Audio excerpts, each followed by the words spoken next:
একটা রোমাঞ্চকর জয় পেয়েছে বাংলাদেশ। ম্যাচের শুরুতে সৌম্য সরকার জ্বেলেছিলেন জয়ের প্রদীপ। ধারাবাহিকতার ছেদ পড়েনি তার। স্রোতের বিপরীতে দাঁড়িয়ে তিনি ব্যাট চালিয়েছেন আপন ছন্দে। কিংস্টাউনে তার ইনিংস বাংলাদেশকে ম্যাচে টিকিয়ে রেখেছিল বটে। পরপর দুই বলে তানজিদ হাসান তামিম ও লিটন দাস ফিরেছেন প্যাভিলনে।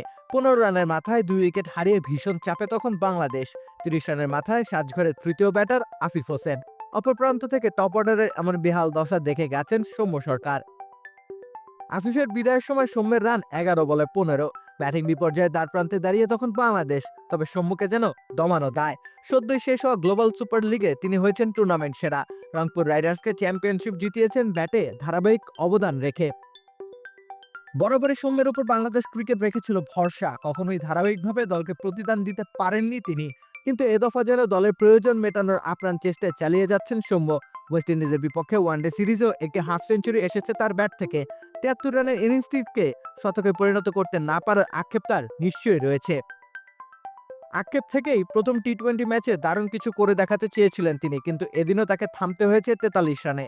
অর্ধশতক না পেলেও তার ইনিংসকে খাটো করে দেখবার উপায় নেই। 134 স্ট্রাইক রেটের ইনিংসটিতে তিনি 3টি ছক্কার পাশাপাশি 2টি চার হাঁকিয়েছেন।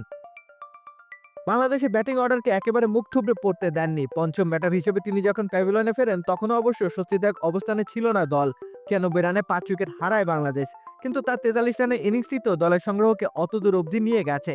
কেননা শুরুর 4 ব্যাটারের মধ্যে 3 জনের মোট রানের যোগফলও সৌম্যের রানের প্রায় অর্ধেক। প্রকৃত টি-20 ঘরানার ব্যাটিং তিনি করেছেন সেটা অবশ্য বলবার উপায় নেই, কিন্তু ব্যাটারদের বেহাল দশায় তিনিও যে গা ভাসিয়ে দেননি সেজন্য প্রশংসা তার প্রাপ্য। এছাড়া চলমান ধারাবাহিকতা ধরে রাখাও তার কর্তব্য। তার ওই ইনিংসটি বাংলাদেশকে ম্যাচে টিকিয়ে রেখেছিল, দিয়েছিল একটা ভিত। সেই ভিতকে শক্ত করেছেন শামীম হোসেন পাটোয়ারি। এরপর তো রোমাঞ্চ ছড়িয়ে উন্মাদনায় ভাসিয়ে ম্যাচটা নিজেদের করে নিয়েছে টাইগার বোলাররা। তাতে করে বিজয় দিবসে মলিন বদনে ছাড়তে হয়নি মাঠ। ওয়ানডে সিরিজের হতাশা কাটিয়ে টি-20 সিরিজ জয়ের সুবাতাসে গা ভাসিয়েছে লিটন দাসের দল।